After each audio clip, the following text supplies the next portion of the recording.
Boa noite, amigos. Boa noite. Boa noite. Boa noite. Antônio, Cláudia, Lucas. Mais uma quarta-feira estamos aqui juntos para conversar um pouquinho sobre esse tema que todos nós vivenciamos, não diariamente, várias vezes ao dia. Por que melindramos? Então, nós vamos bater um papo sobre isso, tentar nos ajudar um pouco. Lembrando que essas palavras, o que nós conversamos, começa valendo primeiramente a nós, desde o momento que nos preparamos. Então, para iniciar, eu convido a todos que elevem seus pensamentos ao Pai. Agradeça por esse dia, agradeça a oportunidade de estarmos aqui juntos, iniciarmos esse bate-papo, onde os nossos amigos espirituais nos ajudarão a elucidar aquelas dúvidas. Fica a nós o poder de fazer algo com aquilo que falamos aqui. Esse é o nosso livre-arbítrio. Agradeço por mais esse dia. E que a paz do Mestre Jesus esteja com todos. Que assim seja. Nós vamos falar um pouco do livro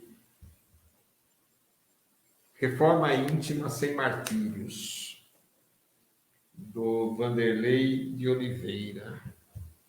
E o capítulo 17 vem falar por que melindramos.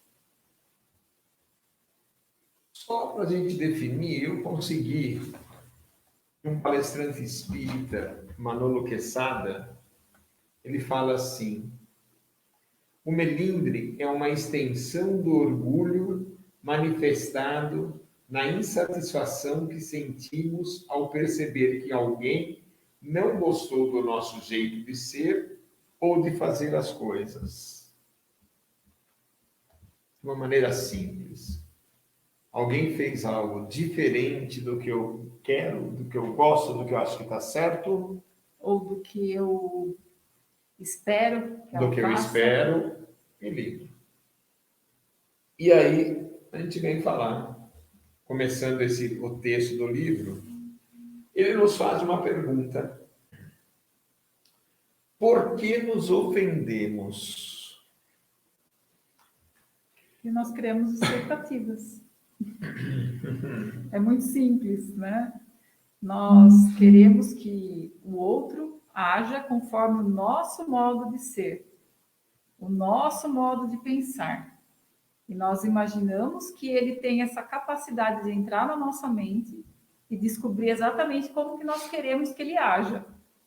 E quando ele faz conforme as suas experiências, conforme as suas vontades, nós não concordamos, nós nos ofendemos, nós nos melindramos.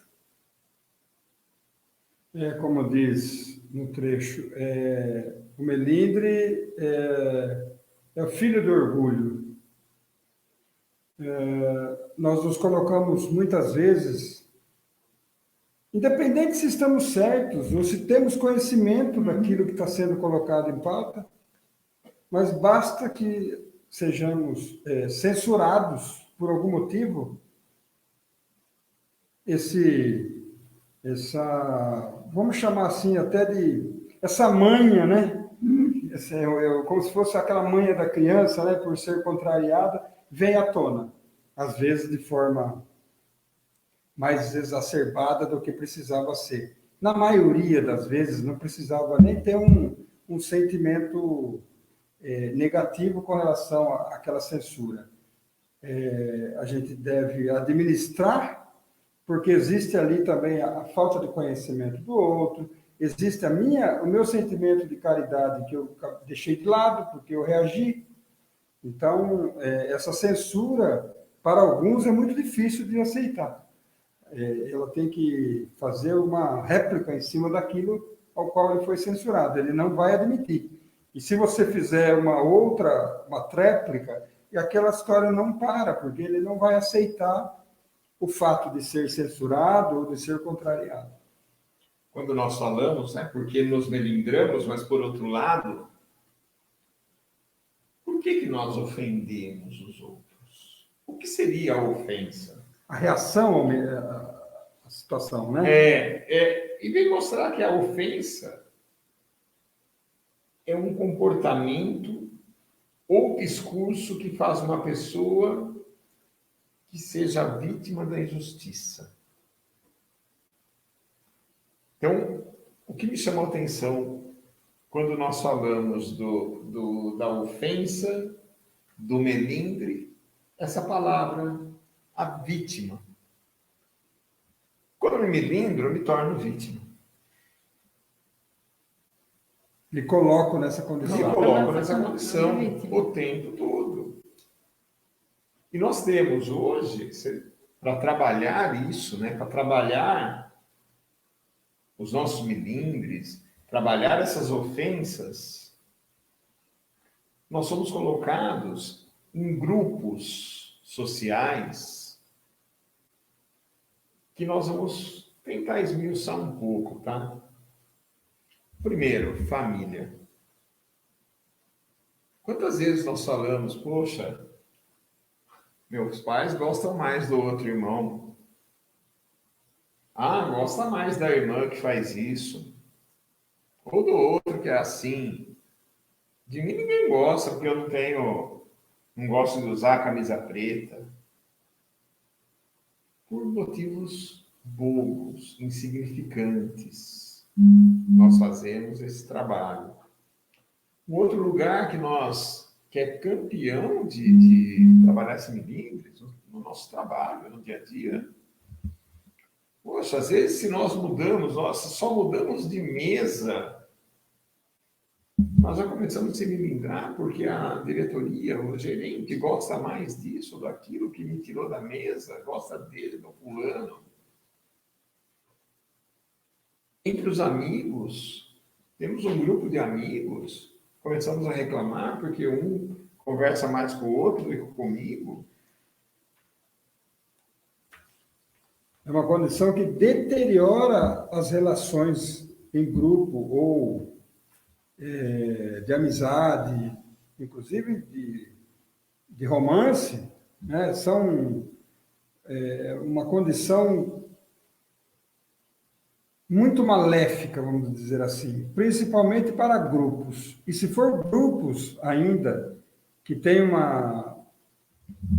a finalidade de trabalhar em benefício de outros, aí fica mais difícil, porque quando você é remunerado, você às vezes se sujeita a certas situações. Você não responde. Mas quando você não é remunerado, às vezes você afirma assim, puxa vida, eu venho aqui fazer de graça e ainda sou censurado, não posso fazer desse jeito, não posso fazer daquele jeito.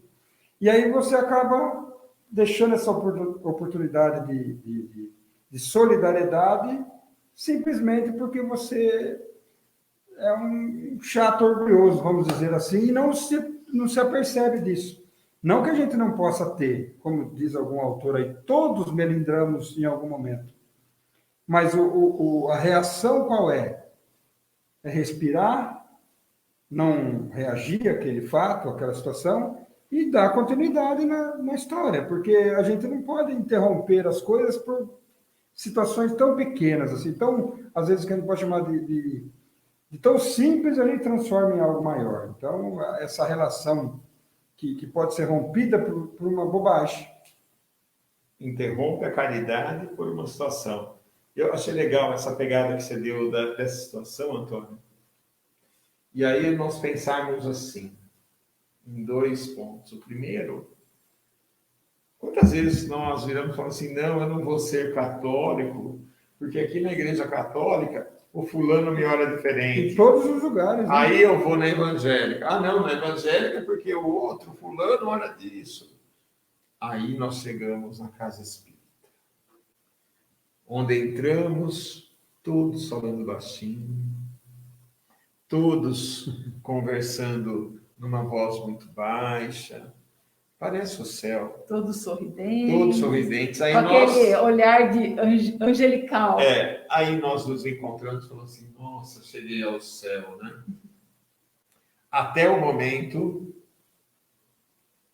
que eu estou com o telefone ligado e alguém vem e fala assim, olha, precisa desligar o telefone durante a palestra. Não vou mais nessa casa espírita. Imagina, o cara veio lá e veio me falar para eu desligar o telefone. Só porque o telefone tocou? Só porque o telefone tocou. E aí nós vamos entender nesse ponto que o melindre, ele vem com uma solução somente nossa. Nós vamos mudar de religião, nós vamos mudar de casa espírita, nós vamos sair daqui, nós vamos no CEOB, nós vamos no João Batista, no Herculano Pires, e vamos continuar sentindo a mesma coisa. Porque não somos nós que mudamos. Não somos nós que mudamos. Nós queremos que tudo mude, porque eu vou continuar do meu jeito. Olha, e chega ao extremo, perdão, para você falar, chega ao extremo de se tornar algo tão grandioso em termos de orgulho, que deixa de ser melindre para se transformar em orgulho. Eu tenho 30 anos de espiritismo, você quer que eu entre no primeiro ano da escola, da determinada casa? Já estudei. Eu trabalho em tal lugar e não posso ir direto para a sala de trabalho. Né? A gente chega ao extremo de se colocar numa condição totalmente longe da humildade e, até certo ponto, arrogante, porque a gente chega chegando, como diz a gíria. A gente chega se achando e não caminha com a humildade necessária para que as coisas ocorram naturalmente e você realmente ocupe um espaço merecido e não um espaço por algum motivo diferente. Deixa eu colocar aqui um trechinho do livro que vai de encontro com o que o Antônio Carlos está falando, o livro que o Eduardo apresentou, Reforma Íntima. Primeiramente, deixemos claro que na raiz do melindre e da ofensa está o orgulho. Então, coloca o orgulho como sendo a raiz de tudo. Vejamos o que nos diz o codificador a esse respeito. Julgando-se com direitos superiores, melindra-se com o que quer que, ao seu ver, constitua ofensas aos seus direitos. A importância que, por orgulho, atribui à sua pessoa, naturalmente o torna egoísta. Então, essa relação entre orgulho e melindre. E mais uma coisinha aqui do livro que eu quero colocar para que vocês possam também expor a opinião. Ele traz uma frase assim que é bem impactante, mas ela nos faz refletir. Ele fala que há uma larga diferença entre a ofensa natural e o melindre. É que nós podemos ser ofendidos realmente pelas outras pessoas, né? Mas que o melindre é quando há uma reação neurótica às ofensas. Então, a gente tem alguns elementos chaves, né? O próprio orgulho, que entra aqui no caso do egoísmo, e essa reação neurótica das ofensas, ou seja, algo que sai daquilo que é comum, daquilo que seria aceitável para determinada situação.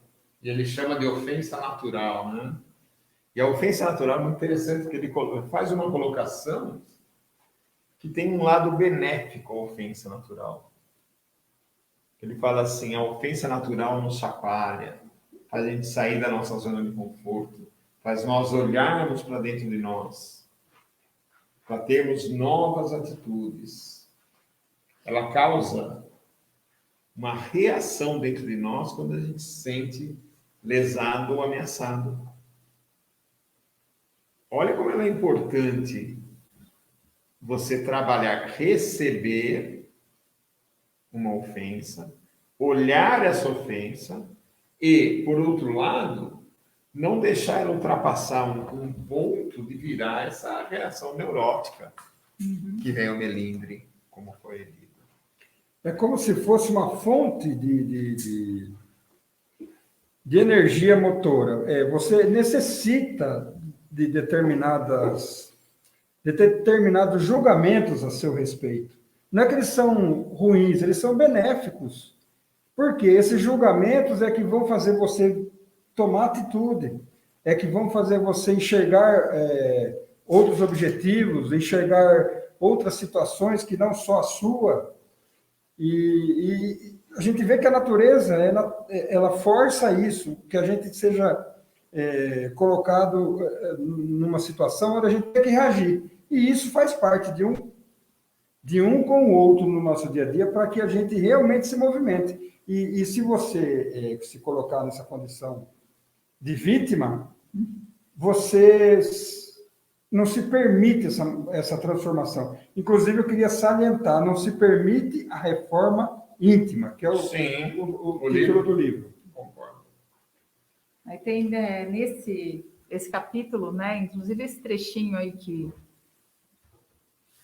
foi lido, refere ao livro Egoísmo e Orgulho. Na parte, né, de egoísmo, capítulo, desculpa, Egoísmo e Orgulho do livro Obras Póstumas.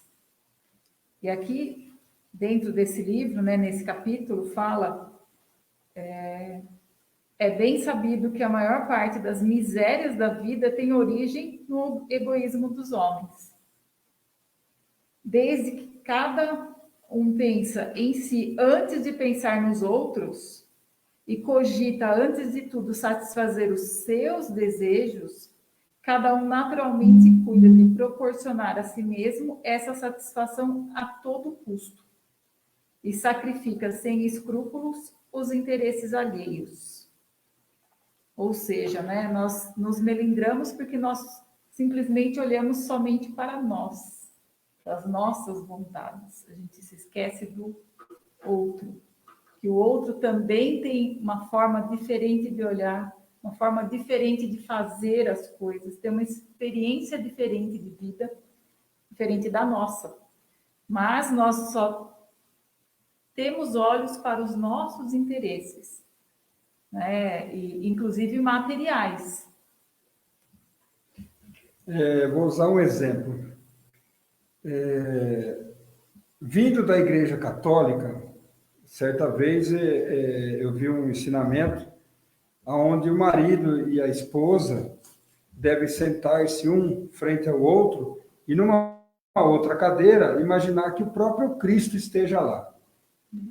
Agora, somente diante de um sentimento desse é que um marido consegue dizer para a esposa aquilo que ele pensa e não levar uma pratada na cabeça, por exemplo, e vice-versa.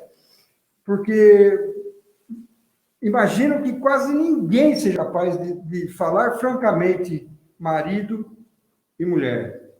Agora, se colocar numa condição dessa, eu acho válido para qualquer tipo de relacionamento, para qualquer tipo de casal ou religião.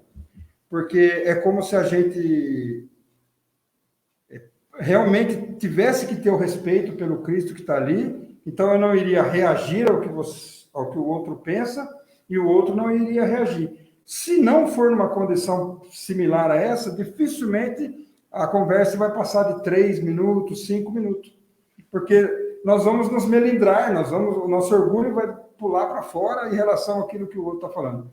Principalmente depois de uns 20, 30 anos de casado, né? Aí tem muita coisa para ser colocada limpo, então, se não for uma condição dessa... Então, a leitura sua no questionamento das relações humanas, o Cristo vem, talvez, para mediar isso aí, né? Então, se a gente, nesse momento, imaginar que as palavras que saíram da boca daquele meu irmão têm a finalidade de me educar, talvez eu consiga, né? Como se fosse uma chavezinha. Opa, aquilo está me educando. Deixa eu não responder, deixa eu me conter. Eu lembrei do fato aí. E é isso. A fala não é para machucar, é justamente para educar, para mostrar atitudes, muitas vezes, que nós temos, que nós não percebemos, que não estão corretas, que não estão assim bem ajustadas, e o outro enxerga muito melhor aquilo que nós muitas vezes não vemos.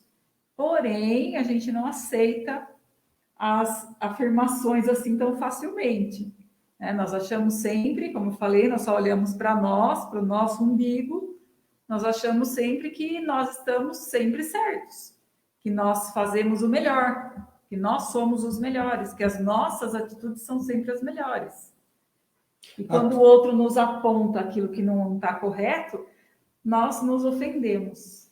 Até porque numa obra, vamos falar assim, para poder colocar todos os grupos que se interessam pelo próximo, numa obra chamada de caridade, ele precisa ter o mesmo direcionamento.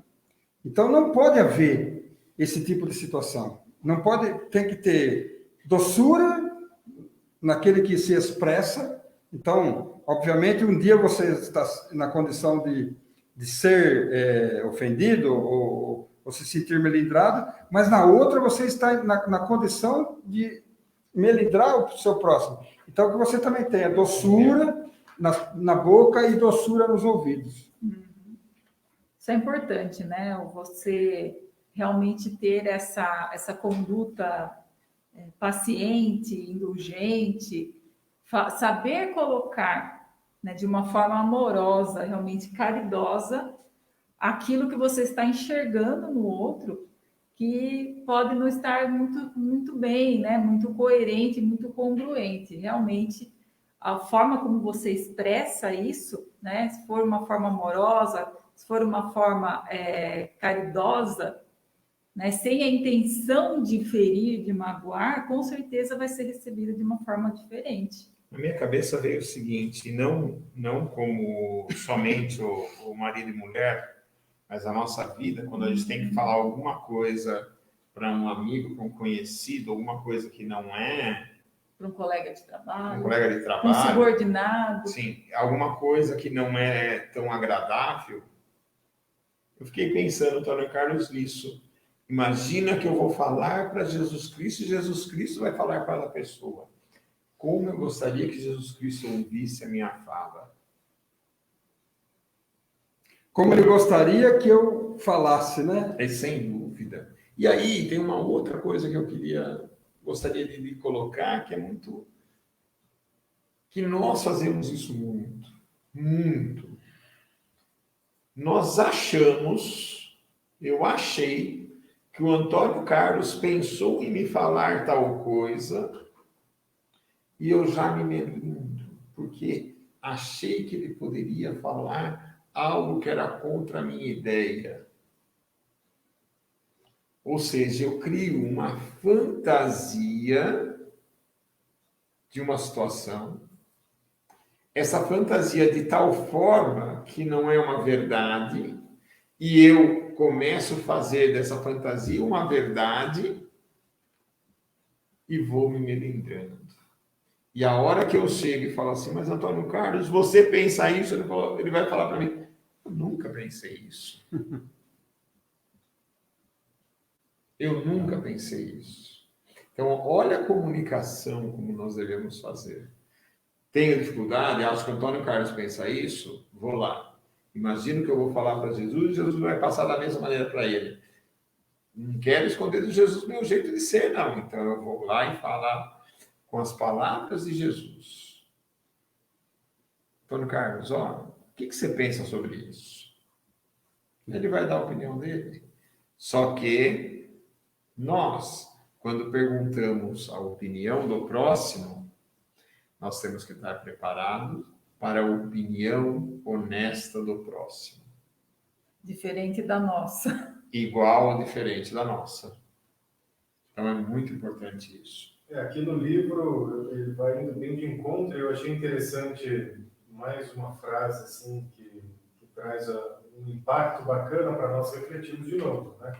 Então ele fala que um dos possíveis resultados desse melindre constante é a mágoa. Isso vai se transformar em mágoa. Ele vai chamar essa mágoa Até ele coloca, entre aspas, aqui no livro, o colesterol da alma. Porque essa mágoa, durante o tempo, ela começa a causar males ao próprio corpo físico e também ao espírito. E não deixa de ser uma simbologia interessante, né? Como do colesterol.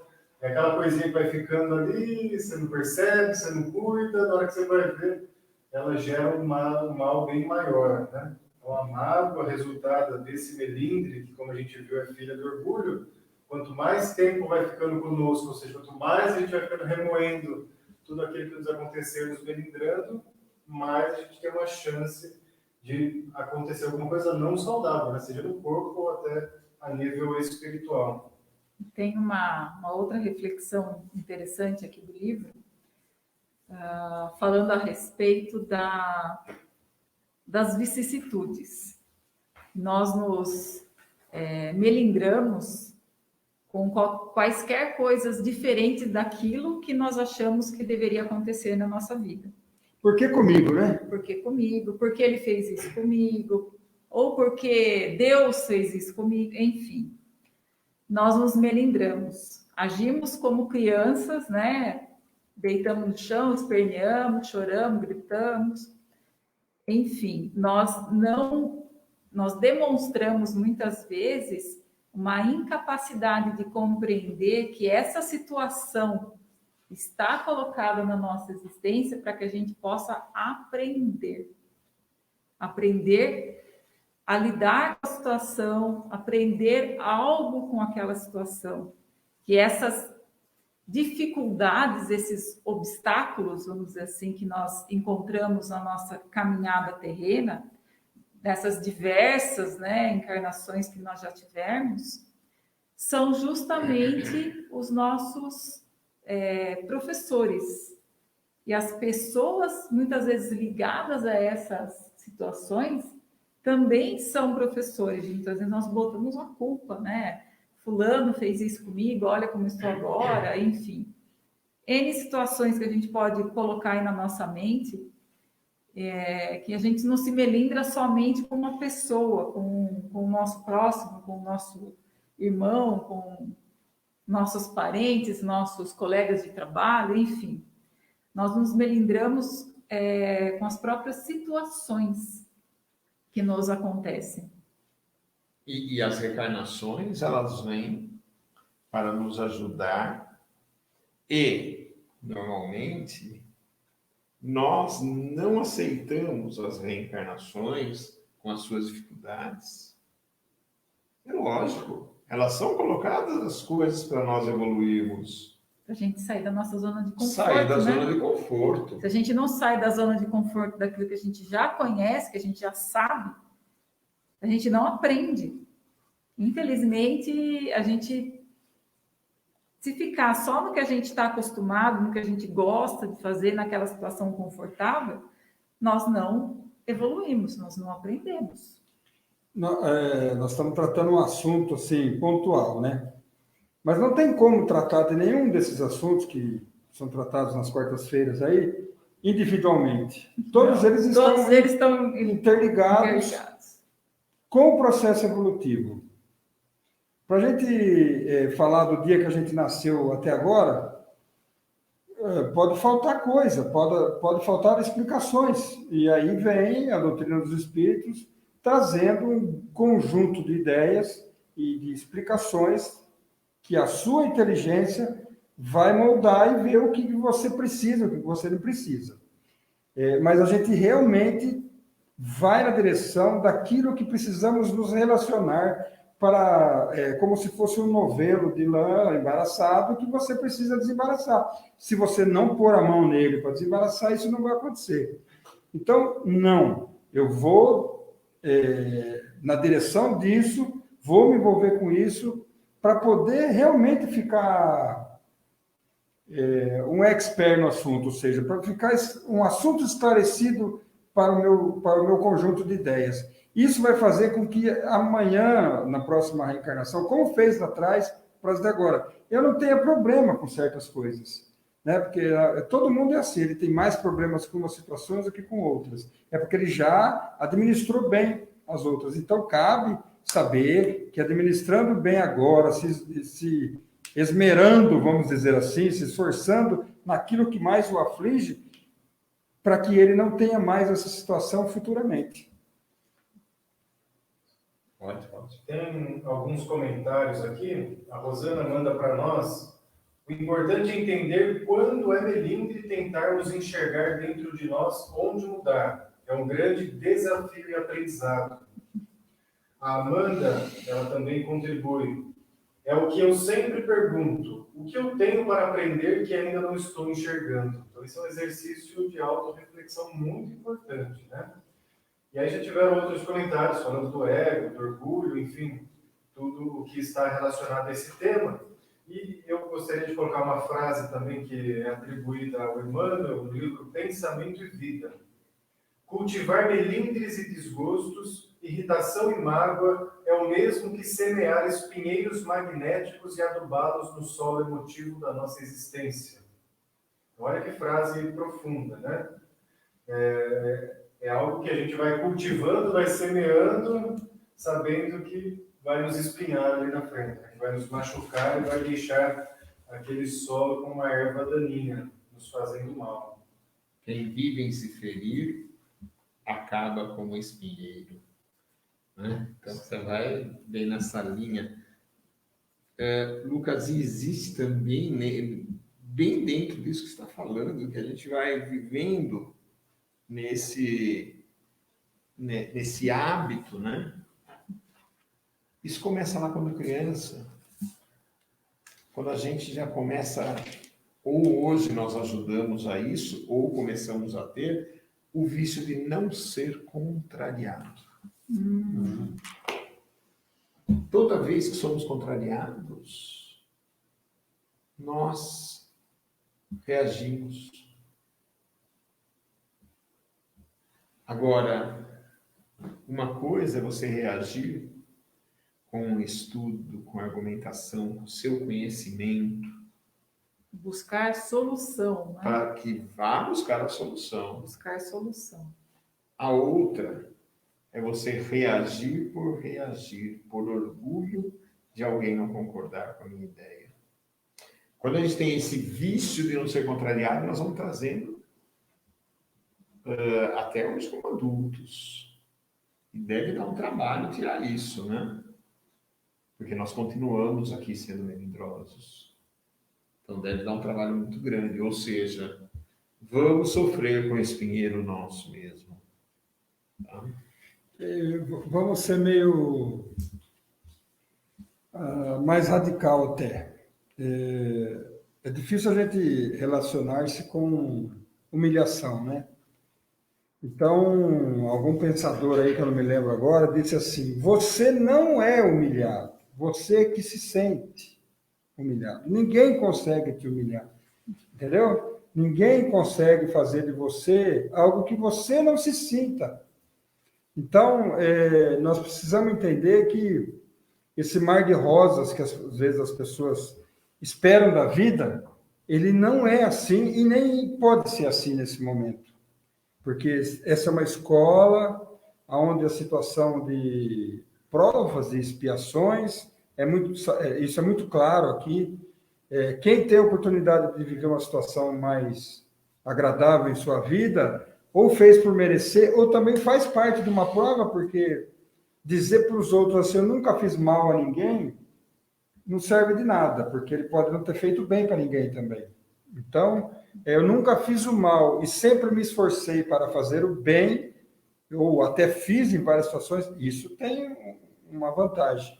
Então, esperar essa maravilha, quem consegue ter alegria, é porque alegria fala em detrimento do que o mundo oferece. Apesar do desemprego, apesar de uma pessoa doente na família, apesar de uma aparência não tão boa como a gente esperava que tivesse, um cabelo que não é aquele, quem consegue ser feliz nessas condições já está, de certo modo, adiantado, já conseguiu entender mais a situação.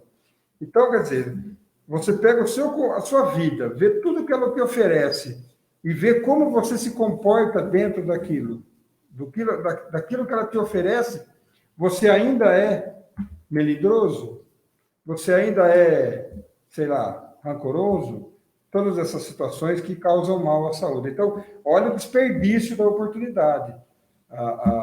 É como joga para baixo nossa energia, isso.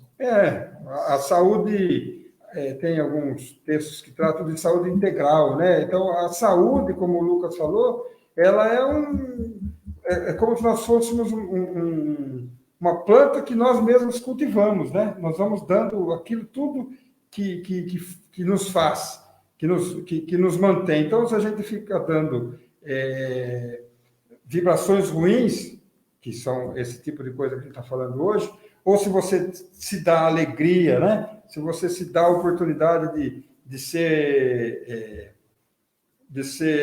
operar em benefício dos outros. Então, isso tudo é o que você está dando para essa planta que é você mesmo.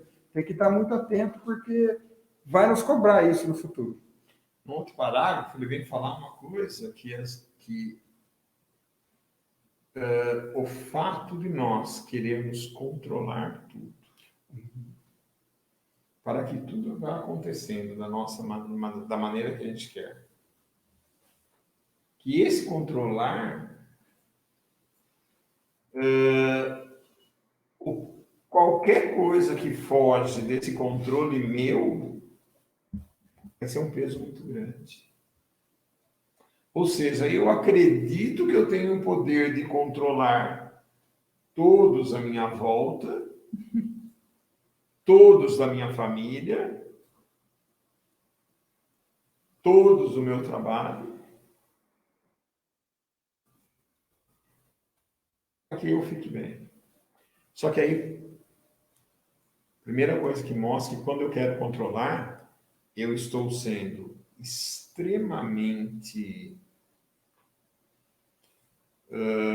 maldoso, não, mas desrespeitoso ao direito do próximo. Desrespeitoso ao direito do próximo. Por quê? Eu não vou aceitar que o outro possa fazer algo diferente. E quantas vezes nós queremos fazer uma determinada situação, o outro vem, faz tão bom quanto, de uma maneira diferente, nós não aceitamos. Nós não aceitamos. Existe uma situação assim, num livro que eu li, onde ele fala sobre algumas casas espíritas e vamos dizer assim, os presidentes, os diretores, mas a maioria das vezes essas casas tem um ou dois que mandam. E lá acontece assim, não pode. Eu gostaria de dizer, não pode. Ah, não pode. Não pode. Ou então, faz desse jeito. Faz desse jeito.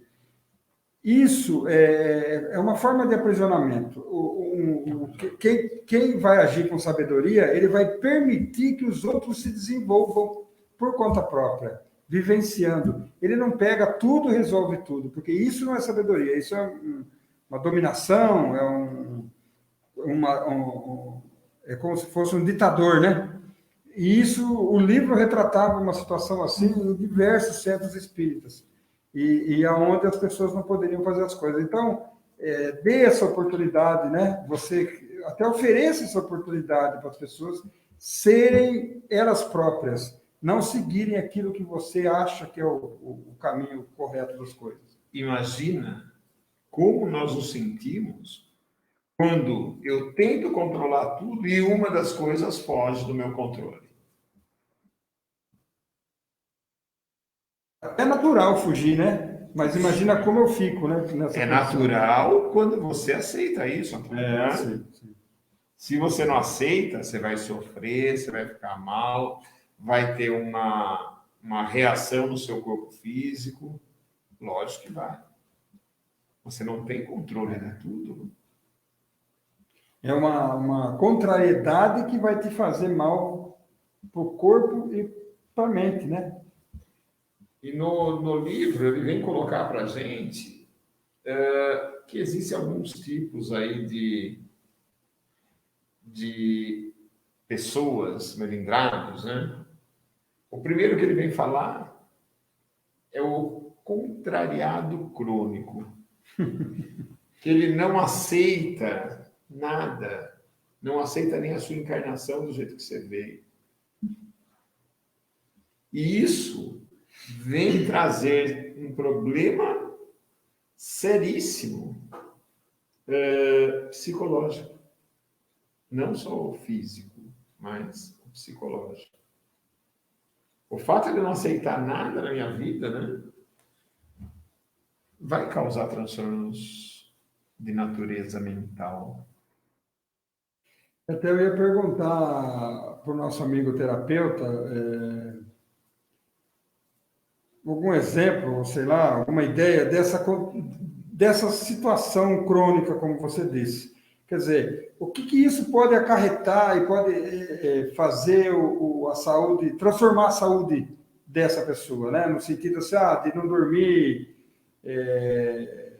de não conseguir ficar em público, acarreta algo, né? Nessa questão do dia a dia, ele se sentir não, ele ser um contrariado crônico. O contrariado crônico, dentro desse conceito, primeiro é uma pessoa insatisfeita com ela mesma. E a partir dessa insatisfação com ela mesma, pode desenvolver vários desequilíbrios emocionais. Que uma pessoa insatisfeita com ela mesma, que vai refletir nessas contrariedades com tudo e com todos, provavelmente ela tem uma baixa estima, provavelmente ela é insegura, provavelmente ela tem uma fragilidade devido a alguns acontecimentos. E para esconder ou mascarar todo esse contexto, então entra com a ideia do controle, que o Eduardo bem colocou aqui. O controle, de certa forma, nos dá uma falsa impressão de segurança, ou seja, nesse quadrado aqui ninguém entra, então aqui as minhas regras, eu finjo que eu sou aquilo que eu bem entender, mesmo que por dentro não esteja legal. Então, falta para essa pessoa uma certa maturidade, uma desenvoltura para pôr cada coisinha no seu lugar. Agora, como consequência de tudo isso, vai acarretar uma má qualidade de vida. De modo bem básico isso. A pessoa não vai ter uma qualidade de vida, porque ela pode estar no melhor dos lugares, com as melhores pessoas, e ainda assim ela não entenderá ou compreenderá que aquilo é bom. Ela vai estar num meio positivo, ela vai estar com pessoas agradáveis, ela vai receber estímulos positivos, só que não vai absorver. E com dificuldade de ser feliz naquele momento. Sem dúvida, a felicidade ela vai ficando bem longe nesse contexto, porque a pessoa, nesse ponto, ela não se permite a receber a felicidade, a vivenciar a felicidade. E já tem estudos que comprovam que pessoas insatisfeitas ou negativas, que a gente fala, né, têm uma qualidade de vida menor do que pessoas que conseguem olhar de uma forma diferente para a vida, né? Não aquele positivismo também bobo ou ilusório, né? A gente está falando de um positivismo onde você consegue aproveitar as suas qualidades internas. Então, um insatisfeito crônico aí, ou um contrariado crônico, de modo bem grosseiro, é uma pessoa insatisfeita, triste, e tudo que envolve isso vai refletir na saúde. Pode desencadear problemas sem solução, que depois levam o sujeito a tratar que ele está sendo obsediado, então ele vai para a casa espírita porque ele está sendo obsediado, ele se sente obsediado, porque ele está numa situação, se ele tiver esse conhecimento, né? Ou ele vai buscar ajuda no pastor, ele vai pedir oração para o padre, ou para o grupo que faz isso. Ele vai buscar a coisa que não é a causa.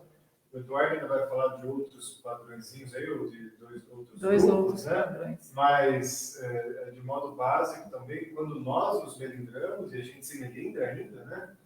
É um certo comportamento de vitimização. Então, quando a gente se coloca como vítima, por mais que pareça uma superioridade. Então, eu me coloco como superior, aparentemente não quero que ninguém me contrarie, mas no fundo, eu sou aquela vítima que exijo e cobro de todo mundo coisas que precisam me agradar. Então, isso também é um padrão de pessoas que se melindram e padrões que nós vamos variando na vida também. A gente também tem os nossos momentos de melindre e de vítima. Aí vem também o colecionador de problemas, né? O colecionador de problemas, ele quer ter esse controle subhumano de tudo. De todos os fatos naturais da existência. Acredita que pode controlar isso daí. E o terceiro vem falar do adulto frustrado. Normalmente, é aquela criança que não trabalhou com a frustração. Ele vem falar que esse adulto frustrado, né, foi a criatura impedida pelos pais de se frustrar com os problemas próprios das crianças. Ou seja, as crianças têm que passar por esses problemas, vivenciar, tentar resolver da maneira delas. Isso é importante no processo de maturidade de qualquer criança. É fundamental. Eu falo que crianças ou jovens que não passaram por essas adversidades, né, por esses estímulos da frustração, eles não têm maturidade emocional. Ou, para ficar num outro exemplo, eles não têm musculatura emocional, não desenvolveram a musculatura das emoções, porque é através das frustrações e das contrariedades que a gente consegue amadurecer, mesmo que isso tenha um custo. Mas tudo na vida tem um custo. Só que esse custo das adversidades nos fará amadurecer. Quando a gente não desenvolve essa musculatura, digamos assim, aí nós nos transformamos em adultos que, em qualquer coisa que nos aconteça, a gente não sabe lidar.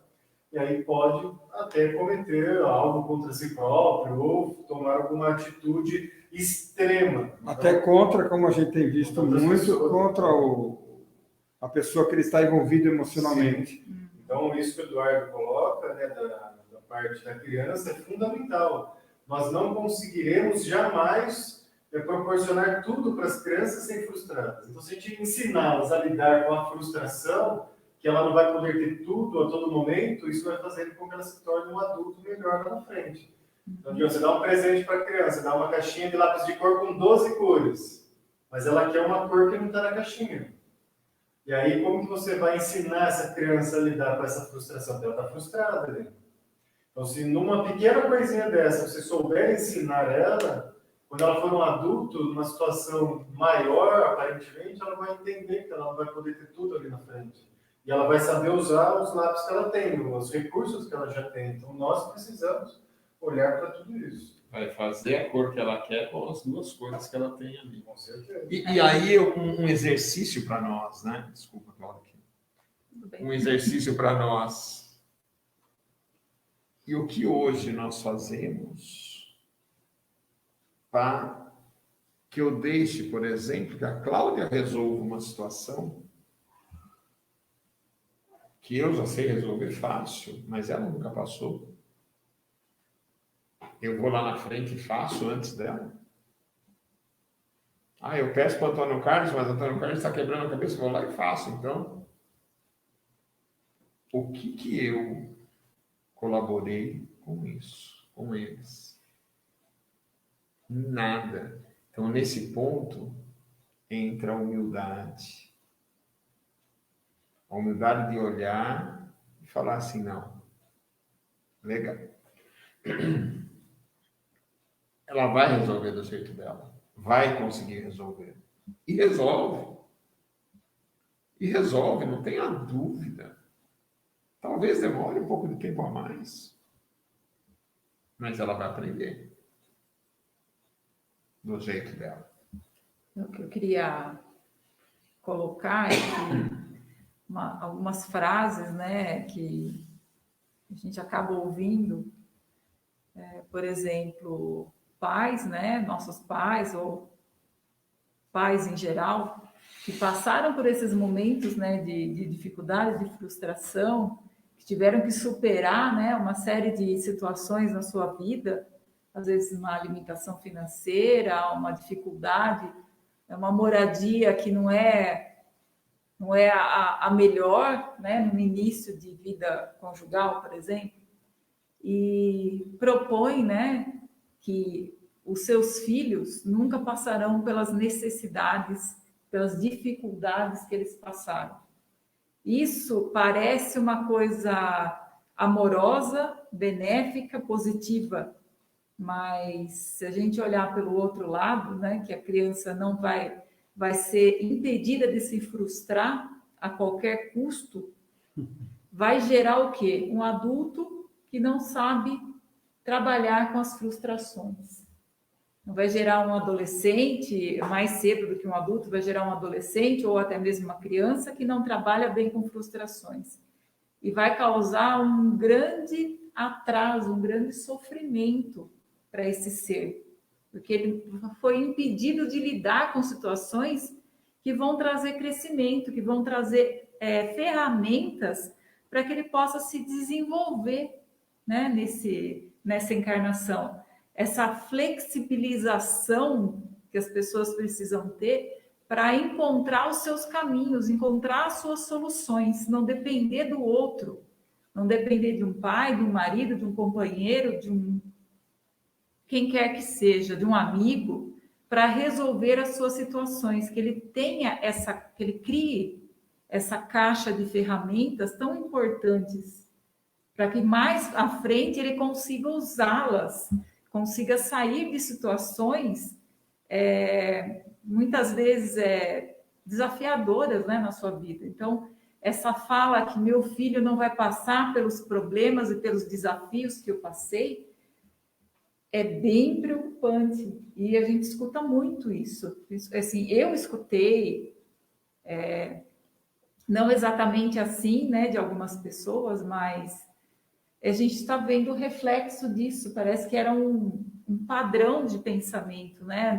Mais uns tempos atrás, a situação era mais difícil, né? E realmente nossos pais e avós passaram por situações mais difíceis, né? No início da vida produtiva, enfim. Mas quando você fala, né, meu filho não vai passar por aquilo que eu passei, por outro lado, você está falando assim, putz, estou desejando para que meu filho passe por algo pior. Porque ele vai ter que ir na força, né? Não conscientemente. Não conscientemente. Né? A pessoa está, assim, criando uma situação pior, né? Para aquele ser, né? Criando como eu falei, um adolescente, um adulto que não tem as ferramentas para sair de determinadas situações. Ele não vivenciou nada que pudesse criar essa resistência, né? Essa resiliência ou essa caixa de ferramentas. Então, a gente tem que pensar bastante sobre isso. O outro precisa ter as suas experiências. Tem um educador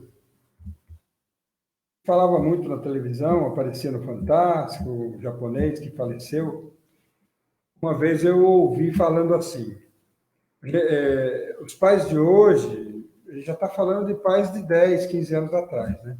Dizem assim, eu vou dar para os meus filhos tudo aquilo que os meus pais não puderam me dar. Mas, por favor, não esqueçam de dar aos seus filhos aquilo que os seus pais lhes deram, porque vai faltar. E aí você cria esse adulto fraco no sentido emocional. Assim, desenvolver a musculatura emocional. A musculatura emocional. Faltou um pouco de malhação. Aí. Foi normal ter pouca água para beber. Foi normal não ter água potável para beber. Foi normal faltar comida na mesa. Foi normal faltar roupa. Antigamente era muito caro. As crianças na roça não tinha roupa, tinha uma mudinha, 2 mudinhas de roupa. Ia passando, né, do mais velho pro mais novo. Ia reciclando. Fazia roupa de saco lá que vinha feijão, arroz, do que tivesse de material fazer, porque não tinha acesso e nem dinheiro.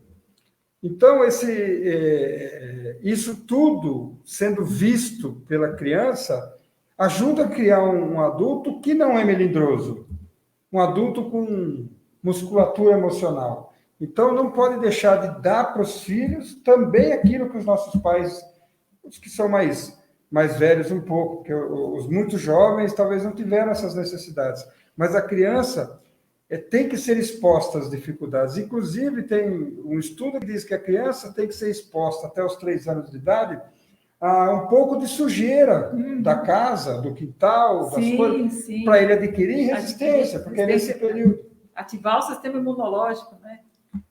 O conjunto de bactérias do nosso intestino, desculpa aí nessa direção, ela é muito importante, acho que até os 2 anos também, ou 3 anos de idade. Então, se a criança não é exposto a algumas situações, aquilo não se forma com qualidade. E emocionalmente a mesma coisa. A gente não pode dizer que se você não falar não, como é que ele vai se relacionar com não no futuro? Né? Ou se você não falar, faça você mesmo, como é que ele vai se relacionar com isso? Então, nós estamos tentando, até fomos para o lado das crianças, porque a criança de hoje é o melindroso, né, de amanhã. Então, que as pessoas também estejam atentas. A criança de ontem é o melindroso de hoje. Exatamente. Ou seja, nós, né? Mas tudo isso nós estamos colocando tem uma solução. Tem uma solução. Então, vamos chamar de medicações que nós podemos ter, os medicamentos que nós podemos ter para nos ajudar. Primeiro, o perdão. Começando a nos perdoar pelos momentos que temos sido livres. E perdoar ao próximo que nos ofende. Que nós achamos que nos ofende. Que nós achamos, muitas vezes, que nós achamos que nos ofende. Um outro lado importante que eles nos colocam é o otimismo perante aqueles momentos que não são do jeito que nós queremos. Acreditar que eles sempre têm uma solução melhor. Trabalhar aquela dificuldade que nós temos com as perdas. Não só perdas materiais, perda de um amigo não apenas por um desencarne, mas também porque por um momento não estão conversando, ou coisa do tipo, um perdeu o casamento. Confiar e ter boa convivência com aqueles amigos que têm o mesmo ideal que você. Confia que nesse grupo, essa amizade que tem, nos traz uma ajuda muito forte. Trabalhar muito a caridade no amor ao próximo. Ter fé no futuro. Acreditar que nós vamos ter um futuro melhor sempre. Que nós não vamos continuar se melindrando. E aquela que é, na minha opinião, a mais importante. A maior porção. Ter uma grande dose de humildade. É a humildade que vai ajudar a gente a enxergar todas as situações que nos incomodam. A humildade vai fazer a gente se colocar no lugar do outro, de a gente sentir que precisamos mudar com essa ofensa que sofremos. E aí poderemos nos perdoar pelos momentos que passamos assim e pelos momentos que estamos passando. Parece uma grande receita aí, uma composição, né? Eu estou enxergando um monte de vidrinhos. Você está falando assim, os componentes dessa receita. Até porque, desculpa aí nessa direção, mas até porque quando desencarnar não vai adiantar chegar lá reclamando que foi injustiçado, que foi azarado, que não teve oportunidade, porque não vai resolver. Então, faça aqui o quanto antes. Aproveite, né, as oportunidades. Né? Lucas, suas considerações finais, que estamos chegando em cima da hora. Né? Agradecer a todo mundo que participou aqui. Realmente é um tema muito atual, como você bem disse lá no início, né? Nós vivenciamos a cada instante essa autoobservação a respeito do melindre. E é isso. Mas agradecer a todo mundo aqui. Antônio Carlos. Eu também fico grato aí à participação de todos e boa noite. Cláudia. Realmente são um capítulo bem interessante, né? São considerações e reflexões muito importantes, né, para o nosso dia a dia e que uma oportunidade, né, de poder estar estudando esse tema, conversando, trocando ideias, né? Então, só gratidão mesmo.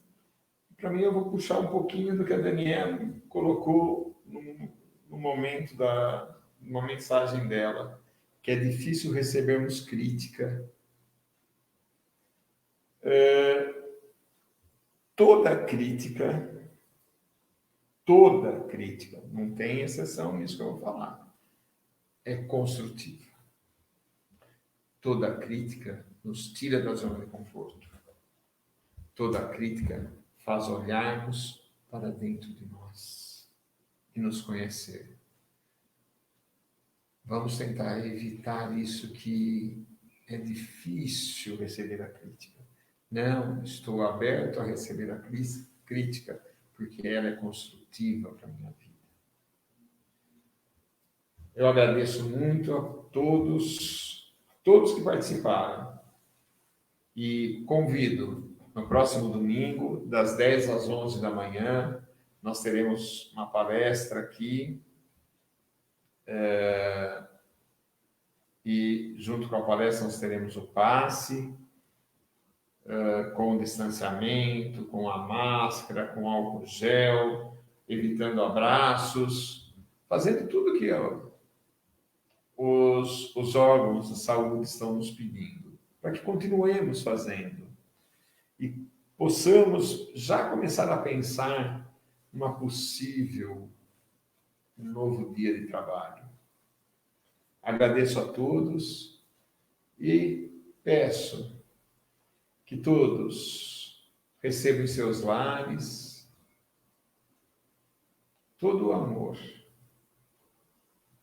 toda a paz que esses nossos amigos espirituais vêm nos trazer. Que possamos ter uma semana abençoada e iluminada. Que possamos olhar para dentro de nós e conseguir, nessa semana, pelo menos um dia, deixar o melindre, um momento só, deixar o melindre de lado. É importante olharmos que apenas um momento do dia que deixamos o melindre de lado é um grande passo na nossa caminhada. Agradeço a todos, fiquem todos na paz do nosso Mestre Jesus. Que assim seja.